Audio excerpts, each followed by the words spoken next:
Magandang araw sa ating lahat. Ngayong araw na ito ay pag-uusapan natin ang tungkol sa hobby. Ang pangongolekta ng mga bagay na gusto natin o gusto natin magkaroon ay maituturing na isang hobby. Ang iba sa atin ay nangongoleksyon ng mga old pictures, old coins, stamp, mga libro. Yung iba naman ay mga seashells, mga butterflies. Doon naman sa mga can afford o yung mga taong may kakayanan na magluwal ng malaking halaga, yung iba dyan ay nangongoleksyon ng mga branded na sapatos, mga mamahaling sapatos na minsan ay maabot ng 100,000. Yung iba naman ay mga sports car, yung iba ay mga vintage car, vintage motorcycle. Sa mga babae naman, minsan ang hilig nila ay mangoleksyon ng mga mamahaling alahas. Pero mamahalin man o hindi ang iyong koleksyon, iisa pa rin ang feeling ng mga avid collectors. Yun yung pag nakikita nila yung kanilang mga koleksyon, sumasaya ang kanilang pakiramdam at mayroon silang feeling ng self-fulfillment, lalo na pag nakikita nila yung collection nila marami na o kaya nabubuo na. Ayan, masaya na sila doon. Maraming mga avid collectors ang nagsasabi na kung sila'y nakakaramdam ng stress o kaya pagod sa trabaho o kung sa anong pang mga bagay, tinitignan lang nila ang kanilang mga koleksyon at gumagaan ang kanilang pakiramdam, napapangiti sila. Kumbaga, nakakaramdam sila ng kasiyahan. Kumbaga, yun na rin yung kanilang therapy para mawala yung stress, mabawasan yung pagod o kaya kalungkutan. Ako rin po ay hindi naiiba sa kanila. Ngayong araw na ito gusto kong i-share sa inyo ang aking munting koleksyon ng mga toy cars. Ayan, nasa ating harapan. Hindi lamang po iyan yung aking mga koleksyon, may iba pa. Pero gustong ko munang i-share sa inyo yung koleksyon. Una kong mga naging koleksyon kung saan ako nag-umpisa, kung paano ako nagsimula na mangolekta ng mga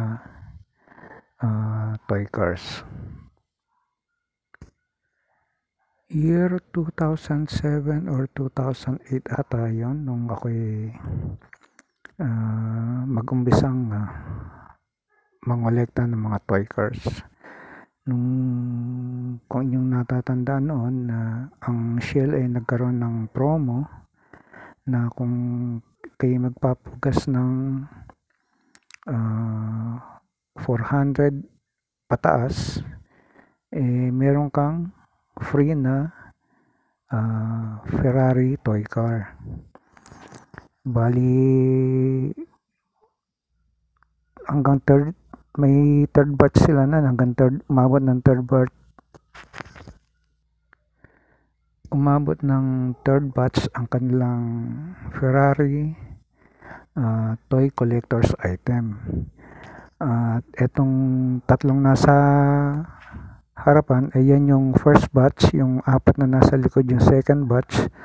Yung third batch hindi na ako kolekta kasi hindi naman ako interesado kasi yung third batch nila mga keychain. Yung sa first batch, tatlo lang yung nakuha ko. Actually ano yan, 6 o 7 magkakaibang, model pero tatlo lang yung, nagkaroon ako tapos yung sa second batch 4 lang pero nasa 6 o 7 ano rin yan model. Kaya hindi siya kumpleto kasi may time na 'pag, nagpapagasolina naman ako, minsan out of stock na o kaya naman yung model na gusto ko, hindi na available sa gasoline station kaya hindi ko siya nakumpleto. Ang pagkakaiba naman ng first batch sa second batch na Ferrari cars, yung sa first batch, ah, ano siya, wala siyang battery. Yung sa second batch may battery siya at nailaw yung kanyang mga headlight. Yun ang pagkakaiba nilang dalawa. Ngayon naman ay ating aalamin natin yung mga pangalan ng bawat isa sa kanila, bawat model. Siya nga po pala ang pagkakaiba rin nitong tatlo sa 4 na nasa likod. Yung tatlo sa harap ay ang glass nila ay malinaw. Yung sa 4 sa likod, ang glass nila ay puro dark. Pero silang 7 ang mostly ang component made of plastic. Ang gulong nila ay rubber pero yung mga rim ay plastic. Ang glass naman ay yung mga windshield nila at saka yung mga headlight. At una nating kilalanan ay ito. Ito ay ang model name nito ay Ferrari Super America. Ayan siya, yan yung kanyang top view, kanyang gilid, kanyang likuran, ang kabilang gilid, ang kanyang harapan. Yan. At ito naman kanyang pangilalim. Yan. Yan, nakalagay Ferrari Super America. Wala siyang tag dito, wala siyang roof at pandalawa ng kanyang ang kanyang interior. Ayan.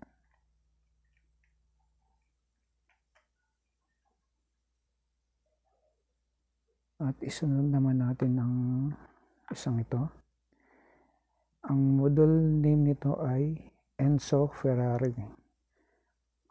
Konting trivia lang po, ang si Enzo Ferrari ay ang founder ng Ferrari.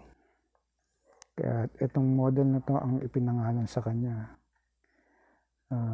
Si Enzo Ferrari ay bago niya itatag ang Ferrari ay isa siyang professional race car driver. Siya po ay sumakabilang buhay noong 1988 sa edad na 90 years old.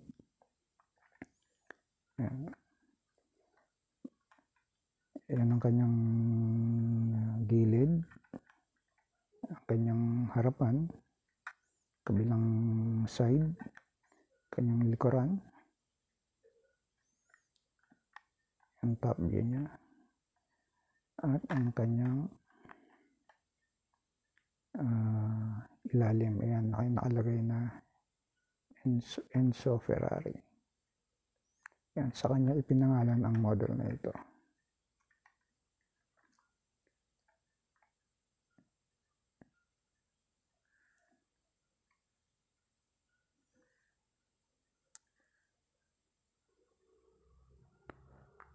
At ito naman po ang Ferrari F50. Kanyang top, ang kanyang side, kanyang back, kabilang side, at ang kanyang harapan. Yan. Ang kanyang pang-ilalim. Yan.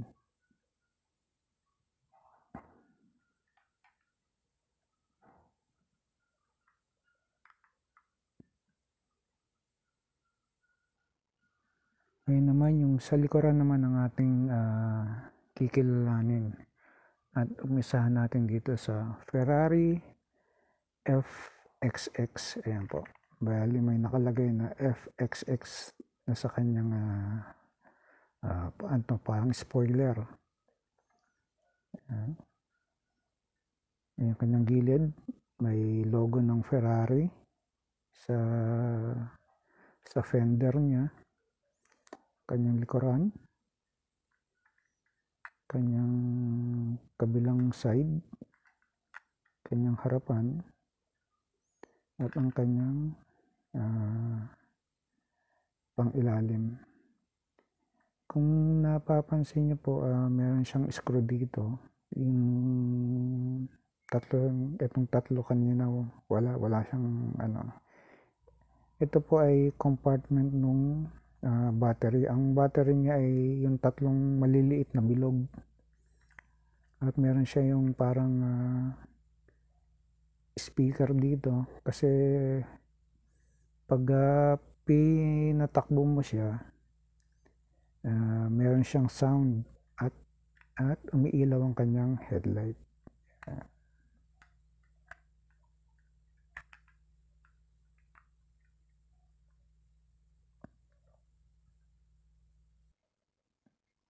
At ngayon naman ay ang nag-iisang black na Ferrari. Ang model name naman nito ay Ferrari 599 GTV Fiorano. Yan. Yan ang kanyang gilid, kanyang likod. Ang other side niya, mayroon din siyang logo sa fender, malapit sa fender. At ang kanyang harapan. Ito halos all black siya, pati yung salamin niya black, gaya din ng ibang yung tatlo na nasa likod. At ito naman ang kanyang pang-ilalim. Ayan.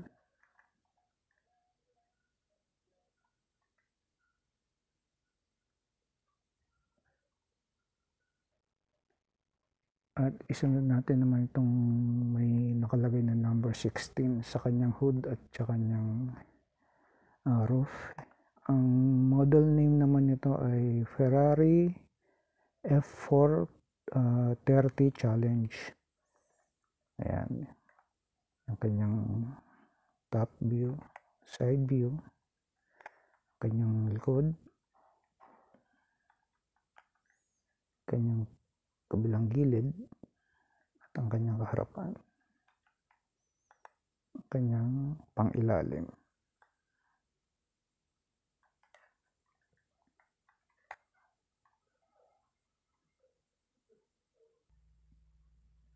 And last but not the least, sa ating Ferrari toy collection car,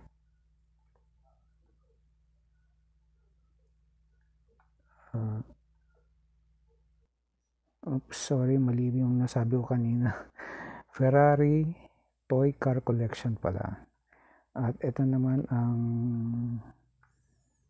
last na ipapakilala natin ay ang Ferrari GT575 GTC. Ayan. Kanyang likod, ang kanyang gilid, ang kanyang itaas, ang kanyang gilid, ang kanyang likod na may kulay itim na spoiler, ang other side niya ng kanyang harapan, at ito naman ang kanyang pang-ilalim.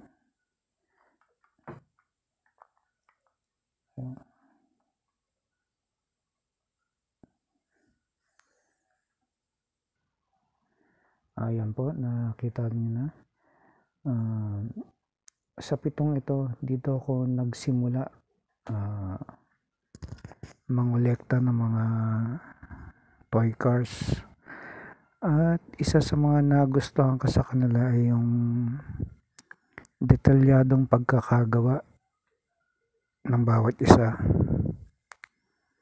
Kaya kahit hindi ako nagmamay-ari ng tunay na Ferrari car, pag nakikita ko tayo, parang feeling ko meron na rin akong tunay na Ferrari car.